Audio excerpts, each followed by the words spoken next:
నమస్తే welcome to Sakshi cinema this is Durga దర్శక ధీరుడు రాజమౌళి తన prestigious project Varanasi release planning విషయంలో అసంతృప్తిగా ఉన్నారనే వార్తలు ఇండస్ట్రీ వర్గాల్లో చర్చనీయాంశంగా మారాయి. మొదటగా ఈ సినిమాను బాలీవుడ్లో తెరకెక్కుతున్న రామాయణ కంటే ముందుగా రిలీజ్ చేయాలని అనుకున్నారట. అయితే రామాయణం ఇప్పటికే 2 భాగాలుగా 2026, 2027 దీపావళి సీజన్లను లాక్ చేసుకోవడంతో దానికి దాదాపు 6 నెలల గ్యాప్ ఉంచి వారణాసిని రిలీజ్ చేయాలని రాజమౌళి టీం ప్లాన్ చేసినట్లు టాక్. కానీ ఇప్పుడు పరిస్థితులు మారుతున్నాయి. లేటెస్ట్ గా రెబల్ స్టార్ హీరోగా సందీప్ రెడ్డి వంగా డైరెక్షన్ లో తెరకెక్కుతున్న స్పిరిట్ మార్చిలో రిలీజ్ కానుండటంతో పాన్ ఇండియా స్థాయిలో ప్రభాస్ కున్న క్రేజ్ దృష్ట్యా స్పిరిట్ భారీ ఓపెనింగ్ సాధించే అవకాశం ఉంది. అంటే స్పిరిట్ వారణాసి విడుదలకు కేవలం నెల రోజుల ముందు మాత్రమే వస్తుంది.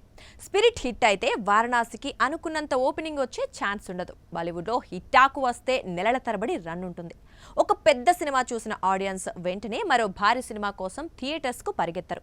ఆ ప్రభావం కూడా వారణాసికి ఉంటుంది.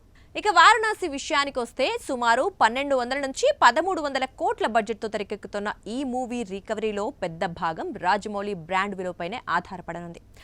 RRR తర్వాత ఆయనపై ఉన్న అంచనాలు విపరీతంగా పెరిగాయి. కాబట్టి ఈ సినిమాను లాభాల్లోకి తీసుకురావాలి అంటే అగ్రెసివ్ మార్కెటింగ్, గ్లోబల్ ప్రమోషన్స్ కీలకం కానున్నాయి.